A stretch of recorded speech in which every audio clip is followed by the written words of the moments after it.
On this Memorial Day 2023, a borough in New Jersey honoring the memory of a young man who disappeared in World War II and whose remains were discovered just last year. His name is Michael Uhrin. He was a 21-year-old sergeant when his plane was shot down by Germans and identified, his body was, 79 years later. Today, the Memorial Day parade in the Middlesex County borough of Metuchen. A salute to the soldiers' memory. At that parade for us, New Jersey reporter Toni Yates. Staff Sergeant Michael Uhrin was just 21 years old, acting as a gunner on the day his group of bombers came under heavy attack by Germany. When at about 2:30 in the afternoon, they were hit in the nose. The plane caught fire and all 4 engines were knocked out. He had passed in 43 and I was born in 44. And years back, they didn't talk, like my grandmother didn't talk much about it. It was just like, oh, let's move on.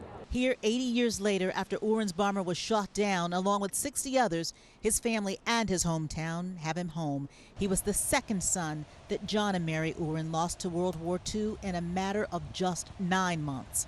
They never spoke of it because they thought it was too stressful for her mother, that it was left quiet.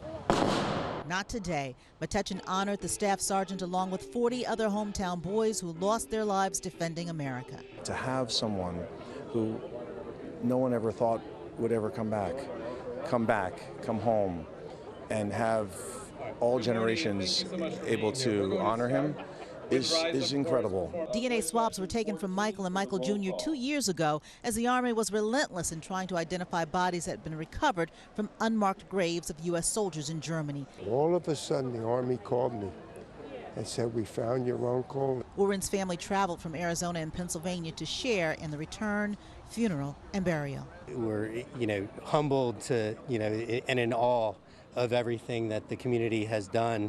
Uhrin's family says the Army asked if they wanted him buried at Arlington National Cemetery. They said, thank you, no. We want him buried here at home.